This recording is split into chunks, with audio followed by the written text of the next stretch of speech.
पिछले लगभग 11-12 वर्षों से आप देखेंगे तो जितना फेयर चुनाव और शांतिपूर्वक चुनाव संपन्न हुए हैं, इससे पहले चुनावों में आप देखो तो अराजकता होती थी, बूथ कैप्चरिंग होती थी, हिंसा होती थी। लेकिन पिछले जो 4-5 चुनाव, 5-6 चुनाव हुए उसमें कोई, मुझे लगता नहीं कि कोई हिंसक बड़ी घटनाएं हुई, कोई बूथ कैप्चरिंग की शिकायत हुई, इस तरह की कुछ नहीं, शांतिपूर्वक चुनाव हुआ। और शांतिपूर्वक चुनाव का मतलब ये लगातार भारतीय जनता पार्टी अपने विचारधारा के आधार पर मोदी जी के नेतृत्व में हम लोग जीत रहे हैं। इन लोगों को जब ये जीतेंगे तो कोई चर्चा नहीं करेंगे, और जब हारेंगे तो समाज में एक अनिश्चितता पैदा करके संवैधानिक संस्थाओं के बारे में, पुलिस प्रशासन के बारे में और इलेक्शन कमीशन के बारे में नकारात्मक चर्चा करेंगे। आज बिल्कुल फेयर चुनाव है और समाजवादी पार्टी या विपक्ष का एजेंडा केवल जनादेश का अपमान करने का। आप पुराना इतिहास देखेंगे तो पूरा चुनाव रक्त रंजित होता था। आज स्थिति है कि चुनाव निष्पक्ष और शांतिपूर्वक चुनाव संपन्न है।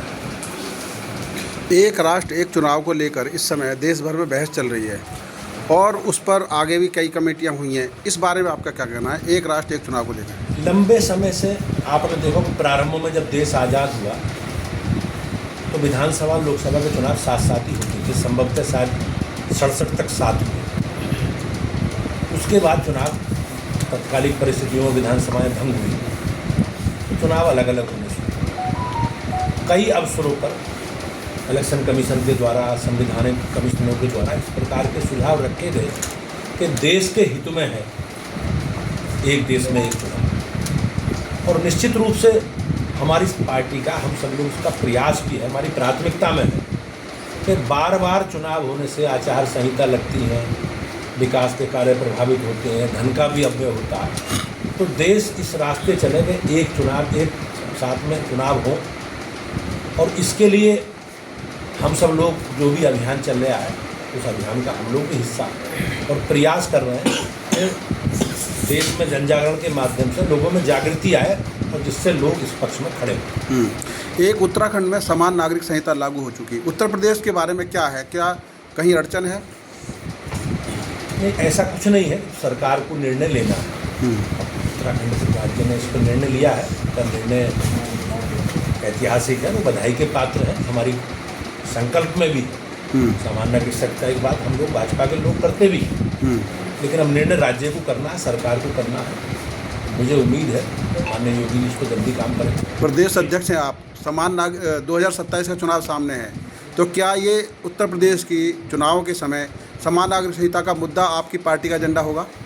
निश्चित रूप से हमारे लिए, भारतीय जनता पार्टी के कार्यकर्ताओं के लिए बहुत ऐतिहासिक समय है ये कि हमारी पार्टी ने जो कमिटमेंट किए हैं, जो हमारे संकल्प, आप जनसंघ के और भाजपा के जो भी घोषणा पत्र हैं आप उठा के देखो, उसमें धारा 370, कॉमन सिविल कोड, राम जन्मभूमि, ये सारे विषय रहे हैं। और हमारे लिए बहुत अच्छा अवसर है कि हमारी सरकार बनने के बाद मोदी जी के नेतृत्व में इन सब विषयों को पूर्ण करने का काम है। जहाँ तक आपने कहा उसमें राज्य को निर्णय लेना, और मैंने जैसे कहा कि बधाई के पात्र है, उसका सिद्धांत उन्होंने किया, और एक पार्टी के पदाधिकारी के नाते, कार्यकर्ता के नाते मेरी इच्छा है, अपेक्षा है कि सरकार ऐसा करेगी। अध्यक्ष जी, जो भाजपा के जो सहयोगी दल है इन्हें क्या संभाल नहीं पा रही पार्टी? ऐसा वो ये दो मंत्रियों के जो बयान आए, एक तो गठबंधन से ही बाहर जाने की चेतावनी दे रहे, दूसरे आपकी बीबी उनको गुंडे और मावली बता रहे हैं। आप अगर देखें, और फटकार के बाद फिर तुरंत बदल जाते हैं। ऐसा वो हमारे दल का हिस्सा नहीं, वो हमारे गठबंधन का हिस्सा है। अगर सब विषयों पर हमारी उनकी सहमति होती तो वो हमारे दल का हिस्सा होते, तो कुछ विषयों पर उनकी असहमति रही होगी, लेकिन हम लोग एक कॉमन एजेंडे के आधार पर, एनडीए का हमारा एजेंडा, उसके आधार पर हम लोग चुनाव लड़ते हैं। तो ऐसा कुछ नहीं है, सब हम लोग छोटे मोटे विषय रहते हैं गठबंधन, लेकिन भारतीय जनता पार्टी गठबंधन धर्म निभाना जानती है और हम पूरे ईमानदारी से, प्रामाणिकता से गठबंधन को साथ लेकर चल रहे हैं।